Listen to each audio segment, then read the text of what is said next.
Let's shift gears for just a minute and take a look at some of the mental aspects involved in calling the game.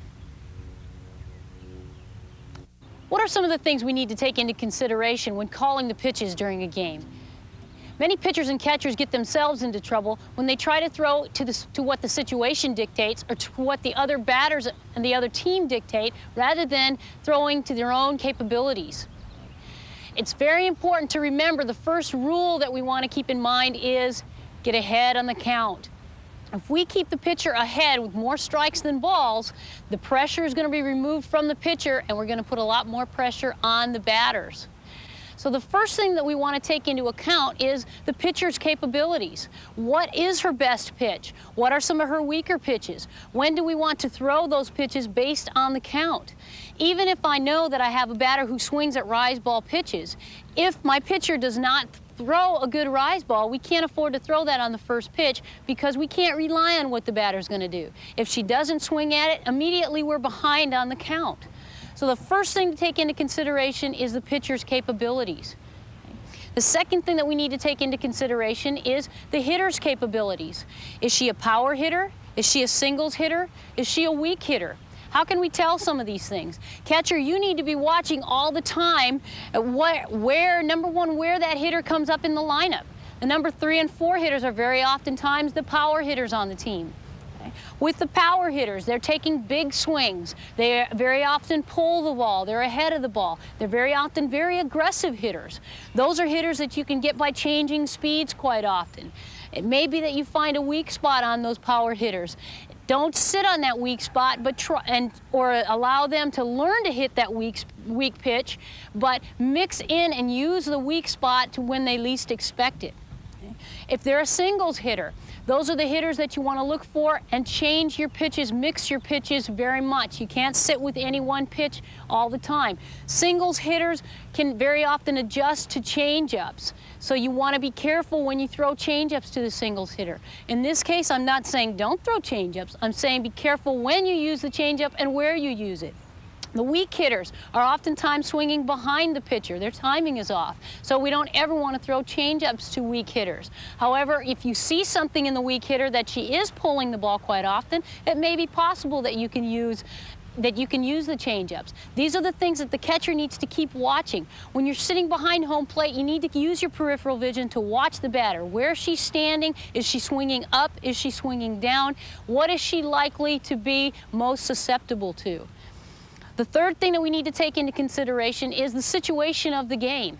If the bases are loaded, we don't want to give a batter anything that she can hit in the air so that the runner at third might be able to tag on a long fly ball. So in that situation, we're going to keep the ball down on the ground. We hope to keep the batter hitting the ball on the ground.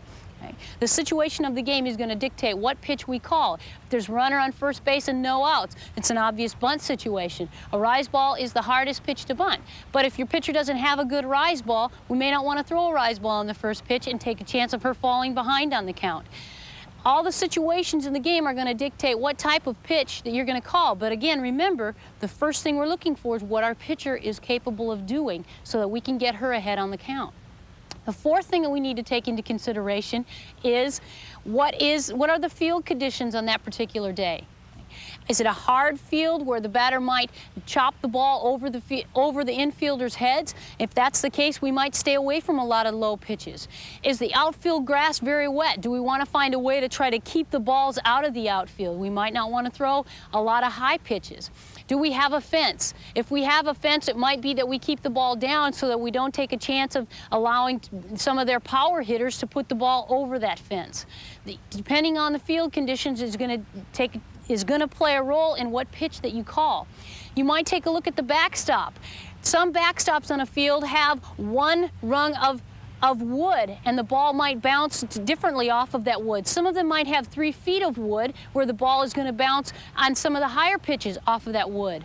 You want to take into account how the ball is going to react off of the backstop in those situations. It might be that you want to stay away from drop balls and low pitches in those situations. Those are some of the things to take into account as far as the field conditions are concerned. The fifth thing that we want to take into account is the probable outcome of each pitch. If I throw an outside drop, the chances are the batter is going to hit the ball on the ground to the right side. If I throw an inside rise ball, the chances are the batter's going to hit the ball in the air to the left side of the field. These are things that you have to look at. Maybe my second baseman's having a rough day and I don't want to get the ball hit to her in a difficult situation on that particular day.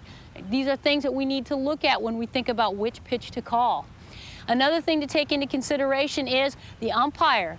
On a particular day, an umpire may be setting up inside and not be calling the outside corner. Or this umpire may have a tendency to give you a lot of low pitches where he or she is not giving you some of the high pitches.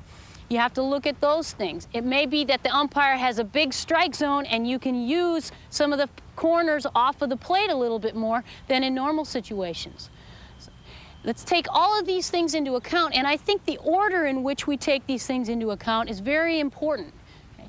The first thing to remember is keep the pitcher ahead, try to do everything we can to keep the pressure off of the pitcher, especially in the early innings. When we establish ourselves and we put more of the pressure on the hitters in those later innings, they're going to be stabbing and trying at pitches that they don't normally go for. And we're going to find ourselves keeping an upper hand on all the situations that occur during the game.